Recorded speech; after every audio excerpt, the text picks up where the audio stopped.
The Goldenrod Foundation is pleased to present the first talk in its series, Making Waves in Coastal Conservation. The series features up-and-coming experts working with new technologies, innovative ideas, and fresh perspectives in southeastern Massachusetts. Our first speaker is Lindsay Hurt, a conservation advocate specializing in risk management for whales and dolphins. She is presently earning an MS degree in emergency management, concentrating on situations that affect wildlife. Lindsay's talk is entitled, Getting It Right for the Right Whale: How New Technologies Are Saving Whales. Thank you so much for coming here and supporting me tonight. I've been working in the field of conservation a really long time, and I can say that a lot more of it has been volunteer than paid hours.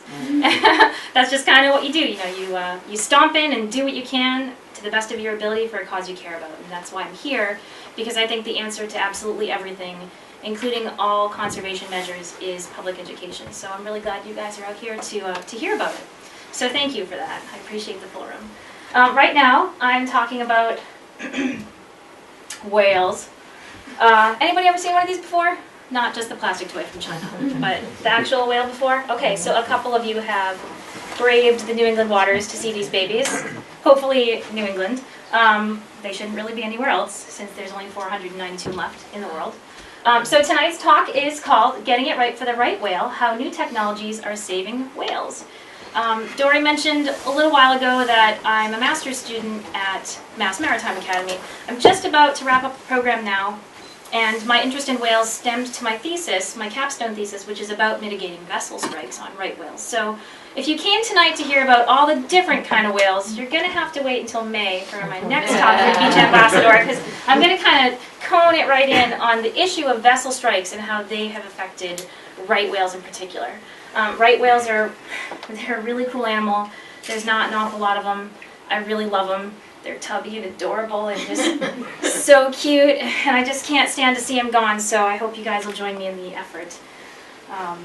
So thanks. Welcome, everybody.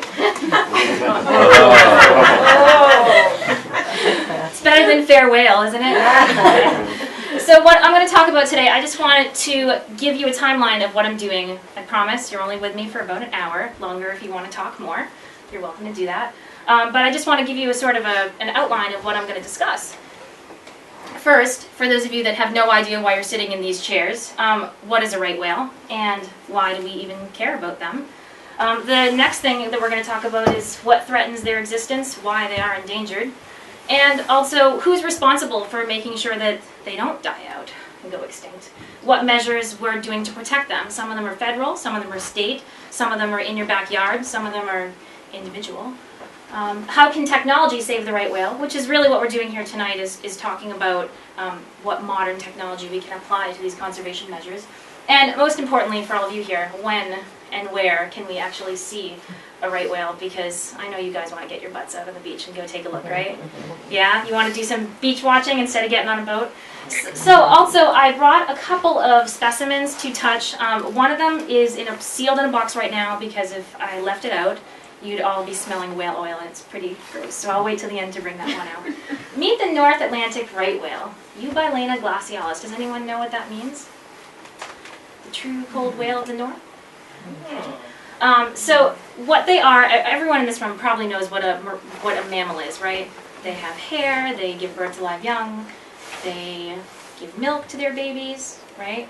Get that? They breathe, they're warm-blooded, they breathe from lungs, those kinds of things. You know what a mammal is, I probably don't need to go over that. But they're a large baleen whale, and I'm just going to pop over here for one moment, excuse me, and I am going to take this out later, and you are free to touch, just as long as you don't wing it around like a boomerang. This is but one piece of baleen from actually a bowhead whale, which is really closely related to a right whale. They're almost in the same genus, not quite, but almost. And so I brought this tonight to show you that these are specialized feeders. They filter feed very, very little copepods, which we're going to see a little picture of later. But I just wanted to make sure that everyone knew this was here, because you really shouldn't leave the room without checking it out. You have to have a special permit to have it, and it's been graciously borrowed from Whale and Dolphin Conservation for tonight. So adults, these are pretty large animals, 45 to 55 feet, and some have actually been recorded at 60. If you're in a boat and you're next to that, you're looking at a pretty big, gargantuan beast there. The babies are really just little itty bitty babies, you know, just the size of like caravan and a half, 15 to 20 feet. And their lifespan, well, that actually is a total lie. We don't really know exactly how old right whales can get. Part of the problem is because there's so many other effects on them that cause them to lose their lives a little early, on the early side. It's hard to tell, but we're estimating between 50 and 70 years, so I kind of split the difference and went with 60. They are considered the urban whale. If any of you have ever read the book by Scott Krause, he's a very, very, very famous right whale scientist who works out of the New England Aquarium. He wrote a book about them some years back, about the size of War and Peace, twice as good, I promise you, called the urban whale. And it talks all about the plight of the right whale. And why are they called the urban right whale? Well, because of their habitat. They are very close to shore, so close that it creates a lot of problems. So we're going to talk a little bit more about that. Why are right whales endangered? Surely we know the answer to this, if any of us have been in New England for more than a year, right? This was the whaling territory of the world. Well, not quite, actually. Europe, Western Europe, there was a lot of whaling long ago. With the right whales, they were the preferred hunting target before any other whale because they're so tubby and fat, and they have great reserves of oil in their blubber, which is really low in density, and so therefore it floats pretty easily. And who doesn't love a whale that they can get lots and lots of oil from, and also meat when you're going to eat it, that floats on top of the water so that you can actually take the blubber right off before you even bring it into your boat, right? So it was pretty easy. That started out in about the 11th century with the Basques in Canada, and spread to Europe. And of course, we all know about New Bedford and the Nantucket situation and all the whales that were taken there. So it got to the point where we hit about 1750, and these whales were so depleted that at some point they just said, we've got to switch to another type of whale. We can't even go for the right whale anymore because there aren't that many left. And so at that point, the stocks became so depleted that in 1935, they actually stopped hunting whales entirely. It became against the law. And at that point, there were maybe 100 left. So that's pretty low. Imagine if there were only 100 humans left in the world. I actually wouldn't mind because there wouldn't be any more pollution. But 100 right whales, that's pretty sad. So right now, they have come back up a little bit, but they're so slow to recover. So let's look at why that is. So we did the history part. Next up is the biology and life history. The life of a right whale. What's it like? Well, they're filter feeders. You remember a few moments ago, how could you forget, that hugely long plate of baleen that filters these teeny tiny little copepods here. This is 1 millimeter, if you can't see it, 1 millimeter in a microscope. Okay. The Calanus finmarchicus is the particular type of copepod that they seem to like the best. And guess where they hang out? Well, right at the surface of the water, or very close to. So these animals, and I picked this particular photo, I know it's a little bit faded out so you can see the writing, but here's an animal here, and here's an animal here. This is a mother, and, well, we're not sure if it's a daughter or son yet, but these guys showed up to Cape Cod Bay in December of 2012, and my good friend Monica was able to get a photograph of these guys together. You see how low their profile is in the water. Well, they're actually feeding. The baby was nursing, and the mom was feeding because it happened to be a great time, really early in the season actually, for them to be feeding. But there they were, back on Cape Cod, up from the south, and it was really hard to see them until everyone knew that they were there, and then everybody went to go and visit them. But so the deal is, they're really slow swimmers. They have huge mouths that have a giant arch in them, and when they feed at the surface, or really close to the surface of the water, and they fill their mouths with so much water just to filter out these little teeny tiny plankton here. They need to do that a lot, and for a really long time. If you were walking around dragging tons and tons of weight on you, especially if it was in your mouth that expanded like a giant balloon, you'd probably swim pretty slowly as well. Am I guessing correctly? Yeah, so they're not really going to go very far. And they're not really going to be able to turn away from something if something's out to get them. So there's a lot of problems with the adorable little features they have. They're really docile. They're these specialized feeders. They also have no dorsal fin. If you've ever been in a whale watch before, maybe in Florida, maybe in Alaska to see orcas, maybe you've seen the dolphins off of the Hyannis Whale Watcher boat or Captain John in Plymouth. Usually you see one of these, right? Coming off the top, a dorsal fin. Well, lucky right whales, they don't have one. So it makes them even lower profile. To add to that travesty, where it's so difficult for them to be seen in the water and they can easily get hit by boats, it also takes them forever and a year to have a baby. So we think they maybe live to 60 years. They become sexually mature around 10 years, and so that would kind of be similar to humans if you were to look at the ratios. But the only problem with that is they don't seem to have a lot of babies in a lifetime, because if you're a big fat tubby whale and need to make a big fat tubby baby who's 15 or 20 pounds, is that going to be any light task? Of course not. You're going to have to put a real lot of reserves into that. And so, yes, it takes them 13 months to make a baby, release that baby, and then they have to hold on to it for a year and babysit it to tell it what to do. So it's kind of a commitment. And after that, we've got to gain a lot of weight again. So we're looking at 3 to 5 years. The studies that I have been working with show that the average female, healthy female that reaches maturity and dies at a normal age, might produce 5.6 on average calves in her lifetime. So if one singular mom is removed out of the population, which has been done many a time with a vessel, unfortunately, we then lose the potential to have possibly up to 6 babies. Threats to species survival. I've alluded to it many a time already in just a few slides here. Right whales experience many of them. You all know of them. I think we have a little low here, it's hard to see that, but right whales suffer a lot of anthropogenic effects on top of the fact that it kind of takes them forever to have a baby. Well, we've heard about marine debris, we've heard about entanglements on Cape Cod. There's actually a specialized team devoted solely to taking off the ropes and the crab traps and lobster pots from animals. Very dangerous work, by the way. If you can see up here, I just put in a teeny little picture of an entanglement situation here. This was taken on a vessel from the specialized team in Provincetown. Maybe you've heard of them, the Center for Coastal Studies. They're pretty big around here. Yeah, I pretty much idolize everybody that's there. Anyway, they're on that team and they do disentangle the whales when they have issues, but you can't just go around disentangling every whale in the world, not only because you can't see them, because they might be anywhere, but also because it's a pretty tough job. So that's not the only problem though. We also have issues with pollution. The average right whale has a mouth that's pretty big, maybe 15 feet long, but how big is their throat? Smaller than this plate. Does that surprise anybody? Yeah. Yeah? You'd think it would be a little bit bigger than that. The brownies look good.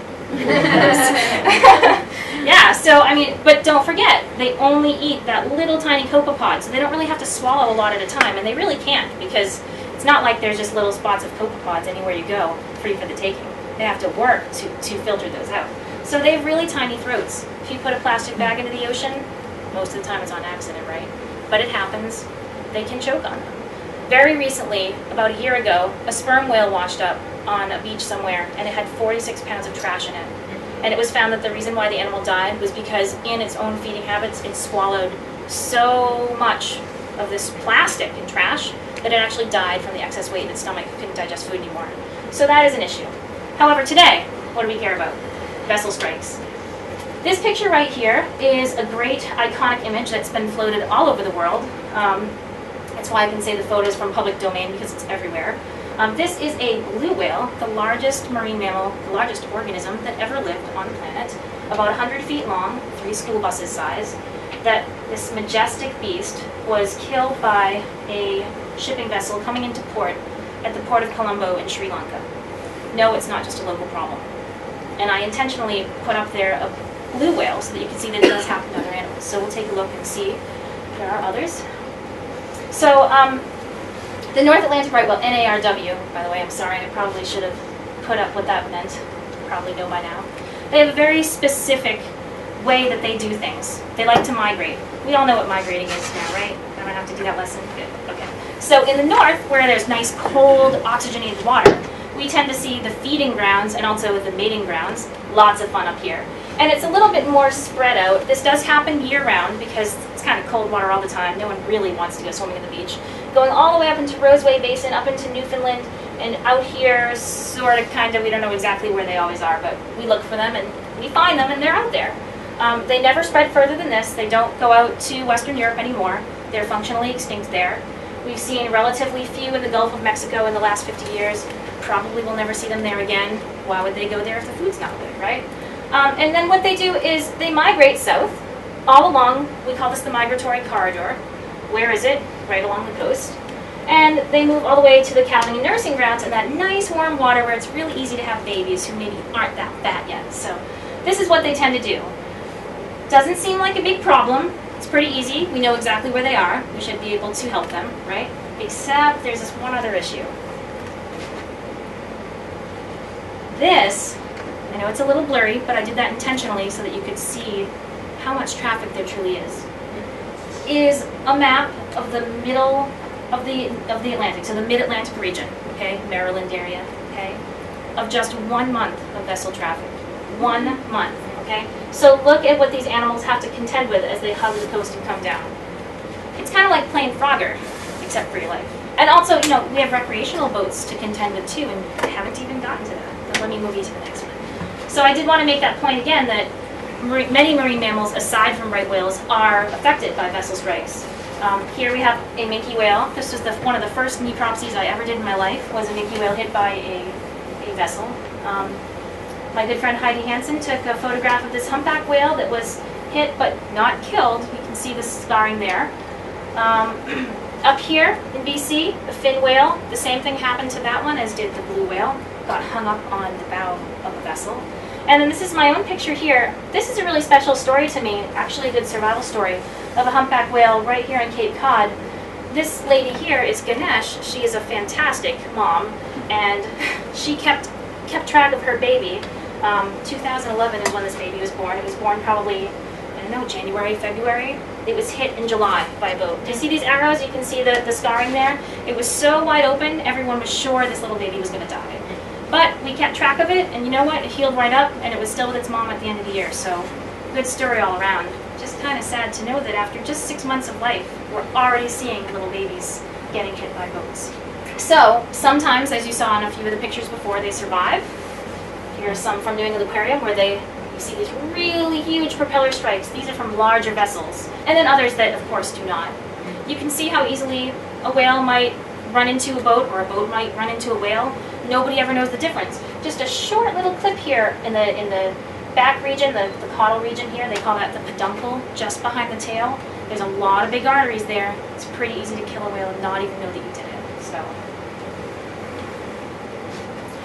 now, the inspiration for some of the conservation efforts that we've been sort of running with the last 10 years is this really beautiful whale, this right whale named Raina.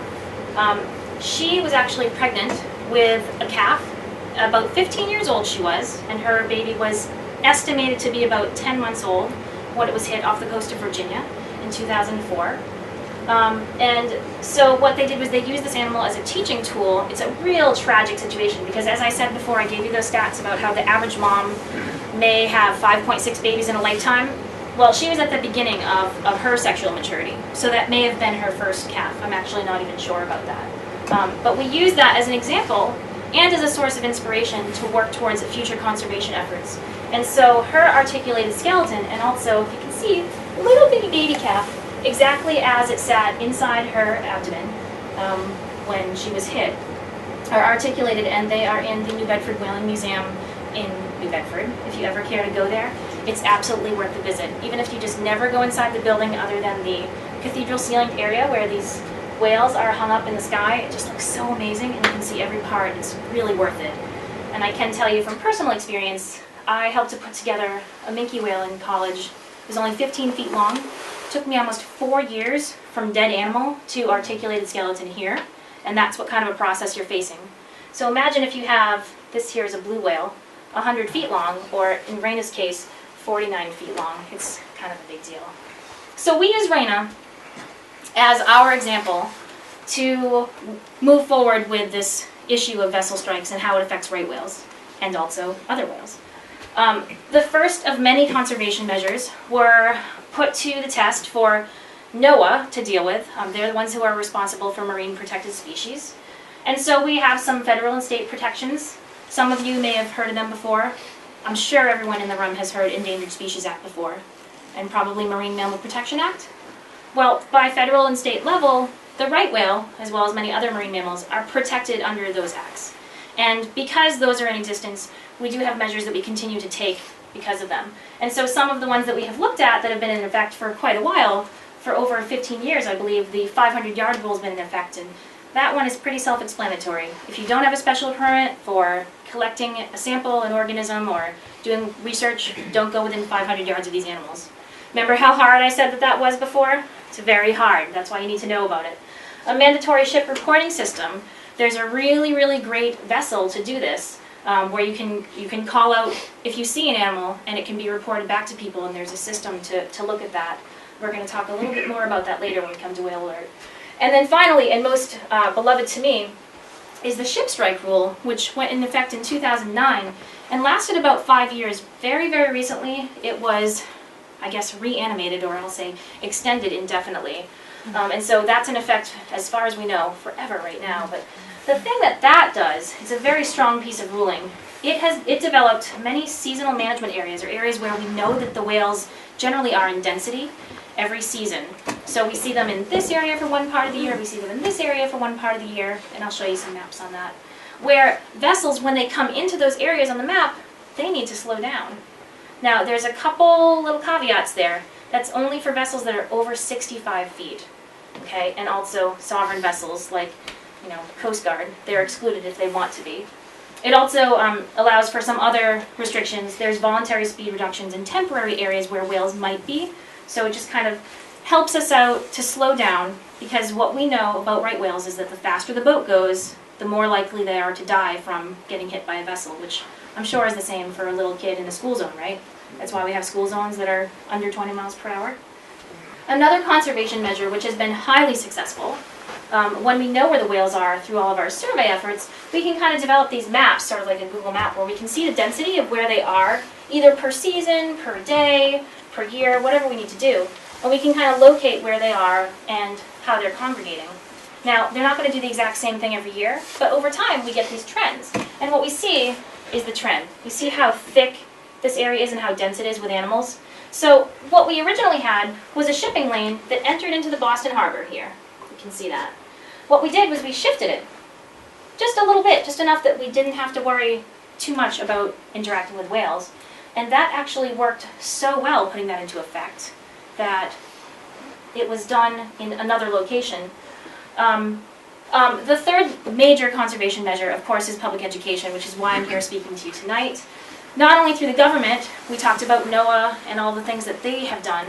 Well, they work with a lot of different organizations. They don't do it by themselves. If they did, they wouldn't have enough people, they wouldn't have enough money, they wouldn't have enough resources. So we work with non-government organizations. Some of the ones I've worked with are IFAW, New England Aquarium, the Whale and Dolphin Conservation, I did mention before.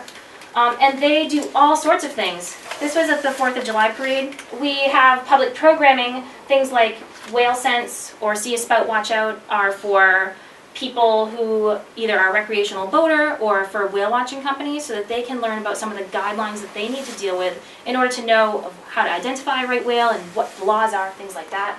There's boater safety courses, either through the Power Squadron or maybe the U.S. Coast Guard Auxiliary, where you can learn some supplementary information about those animals.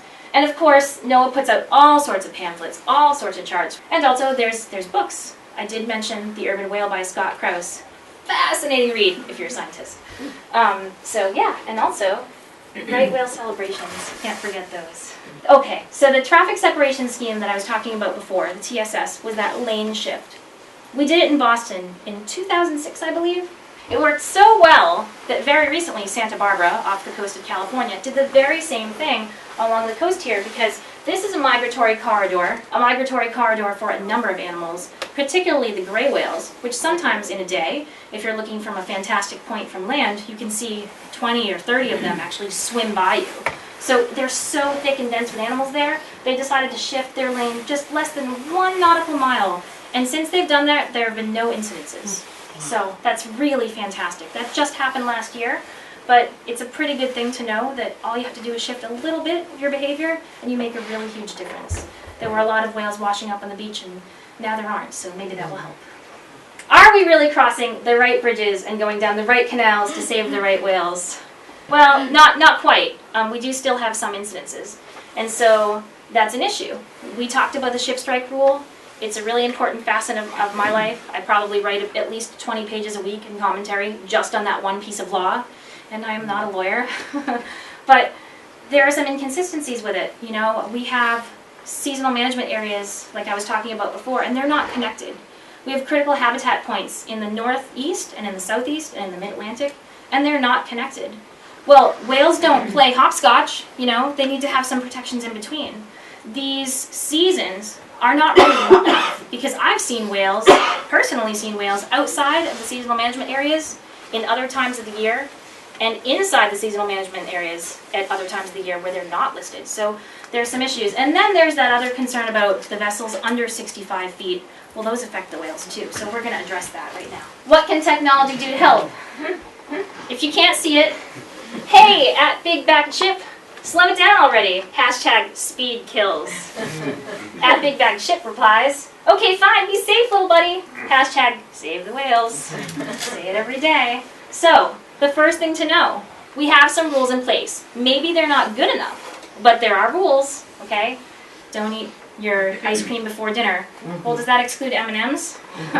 Okay, are the rules being followed? I mentioned before that enforcement is performed by NOAA, okay? We can't go out there with our guns and pitchforks ablaze and telling people what to do. We can talk about it, but we can't enforce it, right? There are some really hefty fines. Now, this is going to be a mishmash to you, and I'm sorry about that. But what I did want to display with this particular slide is just to show you that there is a compliance guide for right whales and the ship strike reduction rule, or the ship strike rule, as I mentioned before. These are maps to show what the routes are on the East Coast, because as I said, right whales don't exist anywhere else in the world. In fact, maybe I didn't mention, but the current number sits at 492 for the estimate. Okay? So if there's 492, potentially, animals left in this world of this particular species, and they're only along one coast, it should be easy. We have almost every single one of them named.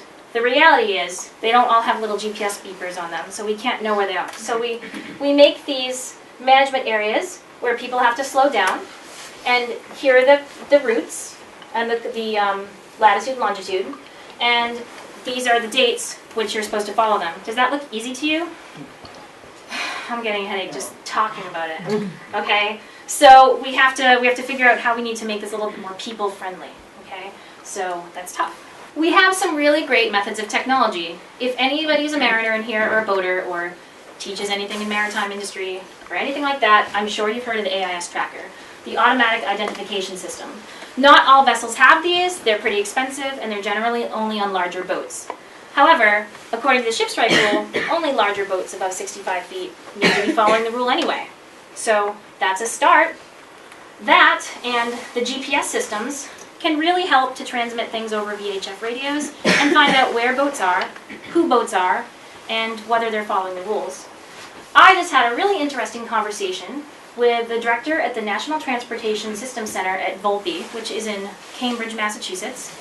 And they are an independent organization full of smarty-pants people from MIT and all over the world. And what they have done is developed this amazing tool, which we now can apply today. It's called the MISSIS, or the Maritime Safety and Security Information System. And it was originally designed for people in the Mediterranean Sea to just know what kind of boats were in the area and what they were doing. And they started applying this technique of leveraging Google Earth and using AIS trackers to know where boats were and seeing if there was any trafficking issue going on, some drug problems, maybe human trafficking or illegal fishing activity, things like that. It turns out that's a really great method to know what speeds different boats are going in certain areas. So goody, we took that and we put it right into our system here, and now we're using it.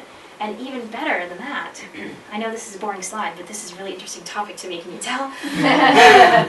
We share this with other governments. So maybe the right whale issue is sort of an American, maybe a little bit of Canadian problem. Okay? It helps us talk to Canada. There's 72 countries who are applying this system as of right now from a little tiny center in Cambridge that's being used all over the world now. I mean, I'm talking places in Africa you have never heard of. It's so amazing. And so I definitely encourage you, if you are in the maritime field, to take a peek at that if you haven't done so already, because this is actually changing how we enforce things, and it's changing the field from seeing that there's a blank canvas to knowing everything that's on it. Right now, 62,000 vessels, as of today, are being monitored through the system. That's really great to know where the ships are, but where are those whales? Well, There's one right there. Monitoring whales with shared databases is really important. There's lots of scientists out there, and there's lots of people who, like myself, are really interested in them. And they might learn some information. For example, at 14:03 on September 13th, 2013, I saw a right whale number, I don't even know what number, in the afternoon. If I kept that to myself, what good would it have done? Not much, because I'm not sharing the information with anyone. So there's databases that exist so that everyone can know what's going on, and then they can share that data. The way that we collect data for whales is two ways. There's the really fun one of boat surveys where you can go out and look with your eyes, because there's no special equipment to see a whale. Remember how hard I said that was, okay? And then there's the other way, which is even more fun. That's the aerial way. You gotta get a plane out there. Now you have to have a special permit to do this. But in this area, we have two very special, very dedicated, very large organizations. The Provincetown Center for Coastal Studies, which is now just called the Center for Coastal Studies, and the New England Aquarium. And they have specialized right whale research teams that go out and take a peek for these guys. And they do this on a very regular basis, in season, and also a little bit before, and shifting into a little bit after the season, so they can kind of cover both sides and make sure they get all those red herrings out there that may have come in a little late or left a little early. So, we have this other really fantastic tool that has been expanded upon over the last 10 or so years, and that is called the Right Whale Listening Network, and that has stationary buoys that are set up along the TSS, that traffic separation scheme, along Boston Harbor and around Cape Cod Bay. And you know what they're doing? They're listening. They're listening for right whales. You ever heard a whale sing?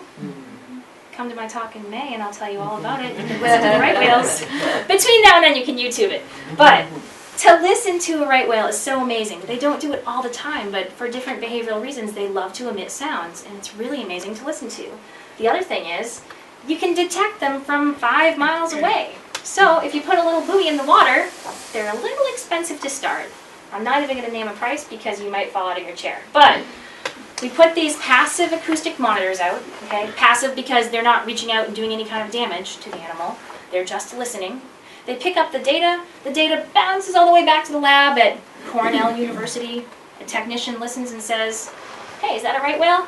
Oh yeah, that's a right whale. Okay. And then they send a message all the way back to all the different field stations and to the vessels, and we find out, hey, that's a right whale, and it's in this particular spot, and you need to go around it, or slow down, okay? If you want to know more about that, check out listenforwhales.org. This is a baby right whale. See how cute that is? Only about 20 feet long, how adorbs. How do we inform the public? Again, we talked about passive acoustic monitoring, and we talked about the databases, and we talked about the Volpe Center and how to get all this information. But how do we tell you about it? Well, again, technology, technology, technology. Moms and dads, grandma and grandpa, get your butts on Facebook. It's time. Okay? There's lots of information on there. It's not just for saying, hey, what's up? What are you doing on Friday night? Okay? There's actually some really interesting stuff going on, and all sorts of organizations are putting out information. So, for risk management, or what you can learn about and do for the right whales, or any cause you care about, generally, you can go to public education nights, or you can go to social media, Facebook, Vimeo, Twitter, YouTube, Flickr. All these different places carry some really interesting information. You kind of have to sift through it at first until you realize, what works and what doesn't.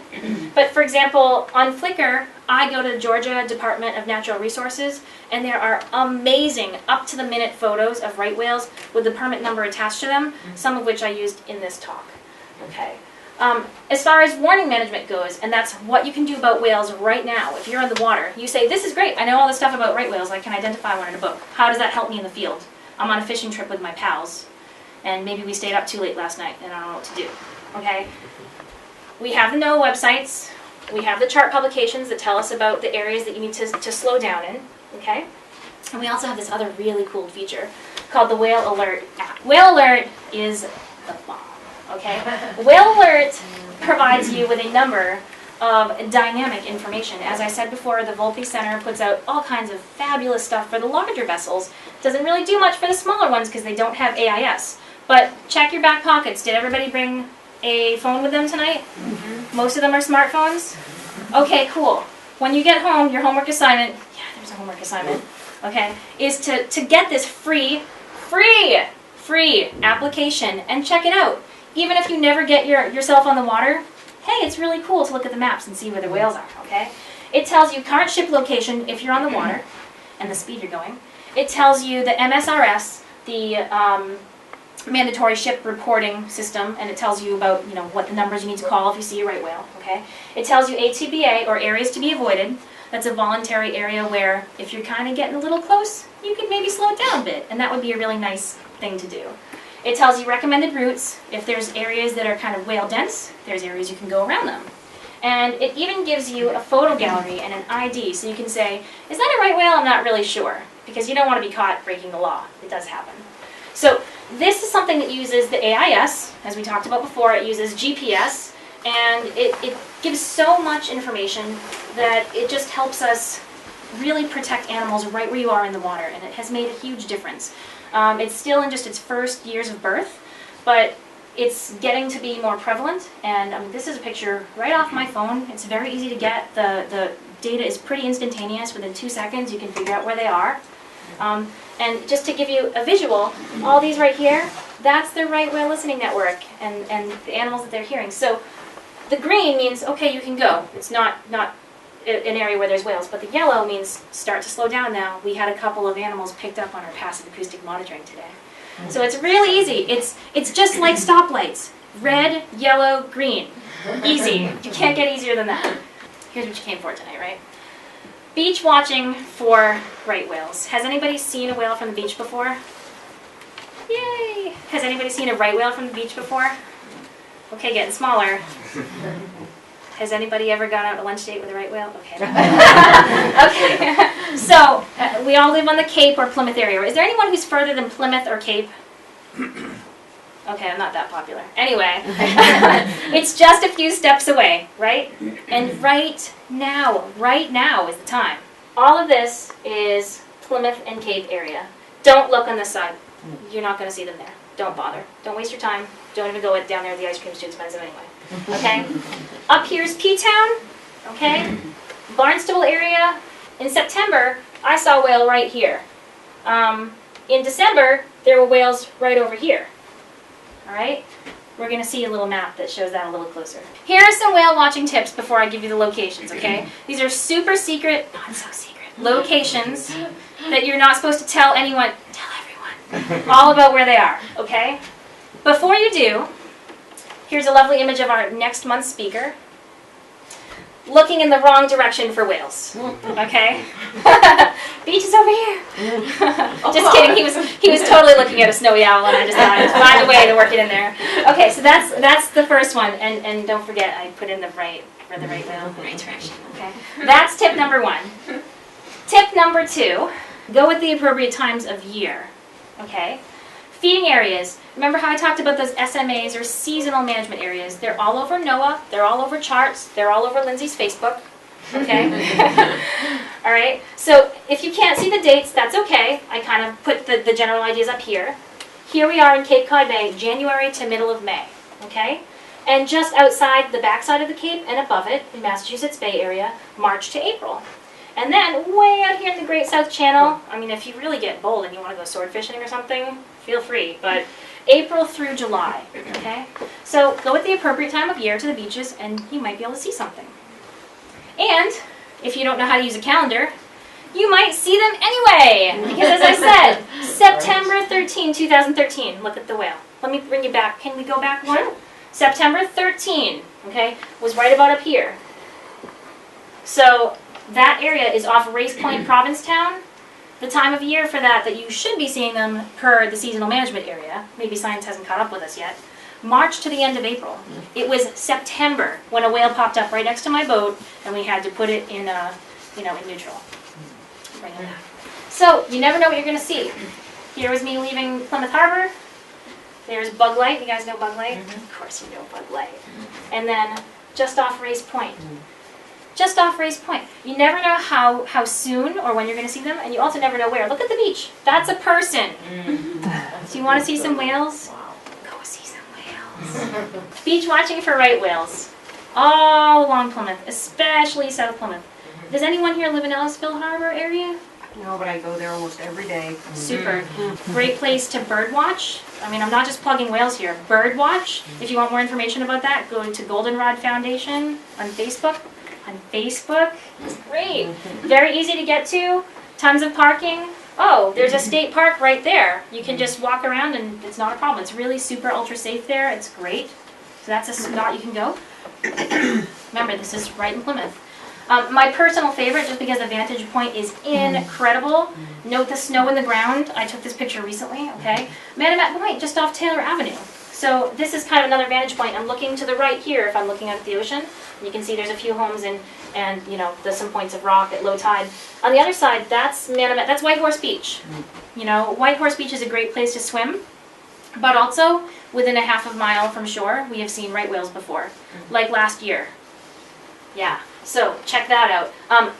Also to plug seals. If you like to seal watch and you like to see them perched on rocks like little bananas, a great time to go is February to just see them at low tide as well. So if you're interested in that. Beach watching for right whales on Sandy Neck in Barnstable. All summer long when I go whale watching on the Hyannis Whale Watcher out of Barnstable Harbor, I go right by Sandy Neck and I see a million boats who have no idea that a few months before there were right whales eating there. In fact, just 1 mile offshore last week, it was all over the New England Aquarium website that they had seen a couple of whales out there. I tried to go myself, but I was working. Such a shame. We got good pictures though. It's a beautiful lighthouse, and just to mention, sort of a sadness, that a look back to the 17 and 1800s. At one time, that lighthouse was fueled 100% entirely by whale oil. In fact, you can't see it in this picture. I think it's just right here. I should have expanded it a tad more. There's a little teeny tiny red house called the oil house that stored all that oil for that lighthouse long ago. And there's other spots too. This is just a general idea. And if anybody would like to have the PDF for this, just so that you can know where they are, or you want to get email, I can give that to you so you know. Cape Cod Avenue, Manamet Beach Road, Hyannis Road, George Street in Cedarville. You see the trend is, you know, from Plymouth Beach south, okay? Great feeding there for that Calanus finmarchicus, the little copepod-like plankton that the right whale eat. So I have a few photos of that. And also on the Cape, well, essentially anywhere in Provincetown is fine because it's pretty much completely surrounded by water. In fact, I think there's this one really tall structure up there, made of stone, Pilgrim Monument. Have you ever been up there? Seen whales up there too. I spent some time at the Marconi site all through last March looking for whales. I did not find any the 2 days that I was there. The very next day when I went home, saw it online, there were whales there when I wasn't looking, of course. But those are some great spots. Now, I know what you're all looking for. What can you do tonight? What did I tell you to go home and do? Does anyone remember? Download the app. There's one other thing. You're getting online, so you might as well go to Facebook, okay? Get on social media. Take a look. Places like the New England Aquarium and the Center for Coastal Studies, I hate to just keep plugging and plugging, but if you want to learn about whales, not just the right whale, but anyone, go to those. They have amazing programs, amazing research going on, and you know, it's really tough to fund those. All of the budgets for the grants keep shrinking and shrinking. Any time or any monetary Christmas gift that you want to donate is a really nice thing to do. Getting the word out, tell the world about whales any way you can, whether it be through conversations, through spreading the pictures, through whale watching from the beach, whatever you want to do that works. You know, coloring books for 3-year-olds has worked really well for me to start a conversation with little kids about this, and they've grown up really loving whales.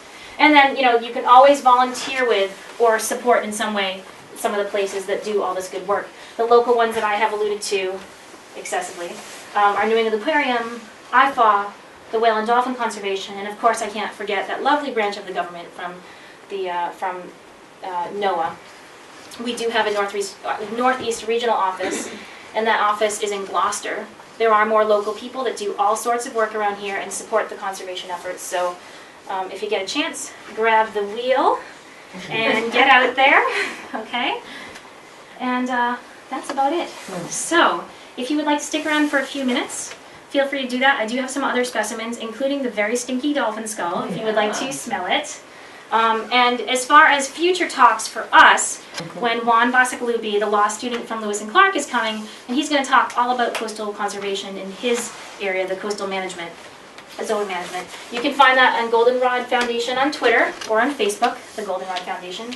And if you want to hear more about whales, because that's essentially all that I talk about, I'm sorry, you can find me on Twitter. I'm also on Facebook, but some of the stuff on Facebook tends to be more about turtles and not just about whales. So if you hate turtles, don't go there. I hate turtles, right? So does anyone have any questions that they would like to ask about? And I'll pull out this again. I know we have tight quarters in here, but anybody's welcome to skip around the room, eat some more food, look at some things if you like. Does anyone have questions about the right whale that they would like to ask? And with all this technology, these laws are good probably in Canada and the United States. Are they internationally upheld?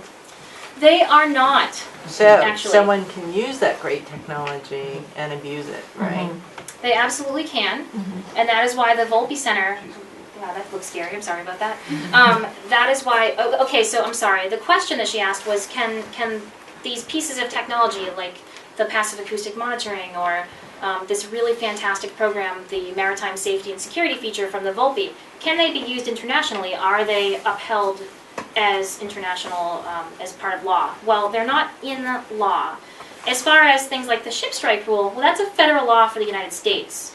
However, applying that technique, as we did with the traffic separation scheme from Boston to Santa Barbara, California, is a really great model for success. And so other countries are starting to pick up on that flavor and say, hey, they found some success. Maybe we can use this for other animals. And they are starting to do that. Part of my work is to start thinking about methods of vessel strike mitigation for other animals like the blue whales in Sri Lanka. And the hope is that they will be able to pick up some forms of the technology, thinking about things like what the Volpe Center is doing, and they're extending, or maybe I'll say encroaching upon, many countries to talk about things like that. And our hope is that through public education, through the public's voice, we'll be able to get others to speak about this issue and to start potentially applying it. There's always an initial startup cost, but when people get to liking something, it sure becomes a lot easier. So that's a really good start. I'm sorry I can't answer that very particularly for one topic, but yes, it can apply. It can. Other questions about right whales? Yes? They have some really interesting technology that they're using to track bird migrations across thousands of miles, and I know that's not going to work very well underwater, but on the whale surfaces, is there any effort going on to tag whales so that they can be tracked Satellite. and located? Yes. So the question was, is there any effort, as with flights for bird migrations, to be able to track whales? There actually is. It is horrendously expensive. So we have to sort of pick and choose the animals we do. But good thing, there's only 492 right whales left, and we know essentially who all of them are because we can track them individually. And the way that we do that, oh, you're so super awkward yet beautiful. The way that we do that, and I'm sorry this is so small, but again, anyone is welcome to come up after, is through these little white bumps here on top of the right whale. These are called callosities. Has anyone ever heard of these or seen them before? Yeah. Okay. If you want to bop back a couple slides. So the baleen plates, if you can see while I'm here, I'll just explain them very quickly. These are set up almost like window shades or Venetian blinds, and they all face with the fuzzy part. The fuzzy part is on the inside where it's going to filter, and the more external part, and this actually it goes the other way, but it's so cumbersome. The more smooth part of the plate is on the outside, and so what happens is the animal takes in water and filters out all those little pieces and then blows out all the water again. So they inflate their huge throat like a pelican, and then they take in what they need, they push out all the water, and all of that calenus, the copepods, stick to the inside, and they scrape it off with their giant tongue and swallow it with their teeny tiny itty bitty throat. So, but that's not what identifies them. What identifies them is up here. These I guess I'll call them markings, but they're really a growth of some sort. What they are is a dermal condition on the whale called a callosity that fills over their lifetime with teeny little organisms that are similar to an arachnid, actually. They're basically a tiny little parasite that doesn't bother the animal at all, but they're pretty white looking. And so, even from the sky, from the water, you can imagine, you see that bright white first. And so it's a really great way to mark each individual because, go figure, just like human faces, every single pattern on every single whale is different. Somebody must have been staring at whales a really long time to figure that out, but there are ways to do it. With the humpback whale, some of you may have gone on visits to the Captain John or another boat where you've seen humpback whales, and when they dive, their tail comes up in the air. And they have a very specific pattern, like a thumbprint, on the back of their fluke, the ventral portion of their fluke. And so those to me are a little bit more recognizable. The right whales, it's kind of like ink blots to me. But in any case, we can track individuals.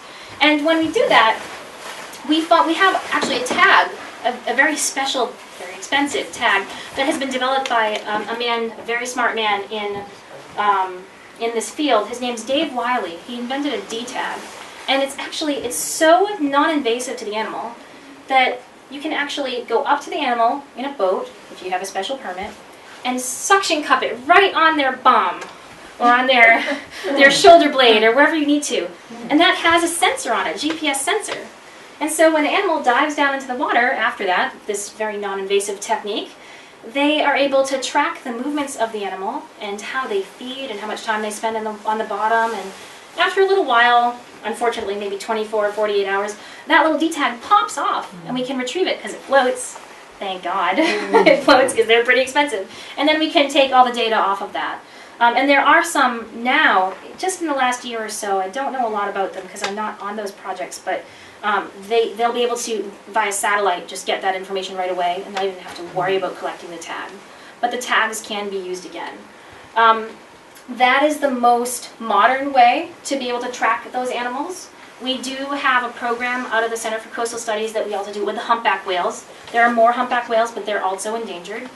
And that one is through a bit of a core. See, they have a lot of blubber, so we can stick a little core and then it's kind of like if you have a splinter and it stays in for a while, and we can identify them through that as well. There are also cow tags. Anyone ever seen like an earring on a cow before? We do that sometimes with dolphin fins, the fins on their back. So there are ways to identify them, and that work is being done all the time. We do like to see that identification and know where the whales go, and that's really helping us with the surveys, but they're kind of few and far between. But we're working on it, or I'll say they're working on it. Not my project, but maybe I'll learn more by May and be able to tell you more. So, great. So does anyone else have any other questions before they either take off or attack the snack table? No? Okay. Thank you so much. Thank you.